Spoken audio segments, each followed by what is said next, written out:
मैं पश्चिम की बहुत सारी सीटों से होकर आ रहा हूं और बहुत सारी वॉल पेंटिंग में देख पा रहा हूं कि 26 नवंबर चलो मुजफ्फरनगर, महारैली, संविधान बचाओ रैली। ये जो रैली है इसको लेकर क्या आगे का प्लान है और ये रैली क्यों आप करने का ऐसा नहीं है कि अभी फैसला लिया। बेसिकली क्या है कि हमने 2022 में एक रोड मैप बना लिया था कि हमें किस तरह से काम करना है।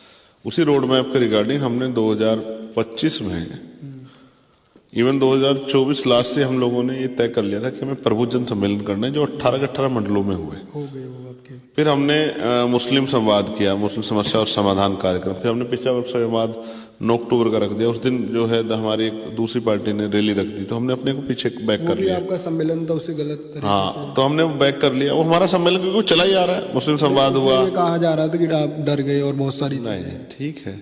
करता तो ये कहते हैं कि भाई भीड़ को लोगों को बांटने के लिए कर दिया, कमजोर करने के लिए कर दिया। नहीं इसलिए नहीं किया कि भाई एक ही दिन एक ही मतलब एक ही सोच के विचार के बड़े पैमाने पर जाएंगे समर्थक और आमने सामने से स्थिति। जबकि हमारा प्रोग्राम तो वो पिछड़े वर्ग के हमारे जो पदाधिकारी हैं, कार्यकर्ता हैं, उनको उनसे रिलेटेड था, ना कि कोई बड़ी रैली थी। हाँ, इंडोर कार्यक्रम था। तो हमने बैक कर लिया कि हम उस तरह की चीजें ही नहीं चाहते। ठीक है, तो अब क्या है, अब क्योंकि अब हम लोगों ने फिर अपनी तैयारी जो है उसके रिगार्डिंग हम 3 मंडलों की एक संयुक्त सभा का निर्णय लिया है। 3 मंडलों की, सहारनपुर मंडल, मुरादाबाद मंडल और मेरठ मंडल। और मुजफ्फरनगर इसलिए तय किया है कि मुजफ्फरनगर एक क्रांति धरा है, किसानों की, मजदूरों की बहुत मजबूत धरातल है और वहाँ बड़ा आशीर्वाद वहाँ का हमेशा हमें मिला है। तो इसलिए मुजफ्फरनगर में, नहीं मैं तो बिजनौर से हूँ, लेकिन हाँ, तो इसलिए तय किया कि मुजफ्फरनगर में कार्यक्रम पार्टी के प्रदेश अध्यक्ष और जो तमाम पार्टी की जो सीनियर टीम है उन लोगों ने बैठ के किया। और फिर उन्होंने मुझसे भी कहा कि सब देखिए जिस तरह का आज माहौल बन गया है और संविधान पे जिस तरह खतरा मंडरा रहा है, तो जो संवैधानिक अधिकार में कुचला जा रहा है, तो संवैधानिक अधिकार बचाओ, भाईचारा बनाओ।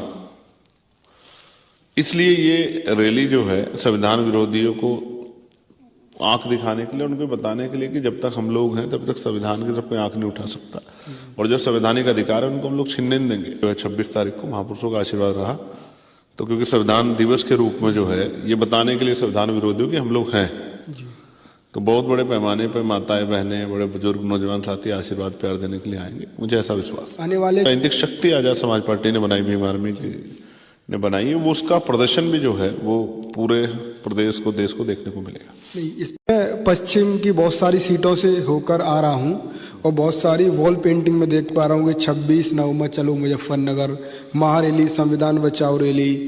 ये जो रैली है इसको लेकर क्या आगे का प्लान है और ये रैली क्यों आप करने का ऐसा नहीं है कि अभी फैसला लिया। बेसिकली क्या है कि हमने 2022 में एक रोड मैप बना लिया था कि हमें किस तरह से काम करना है। उसी रोड मैप के रिगार्डिंग हमने 2025 में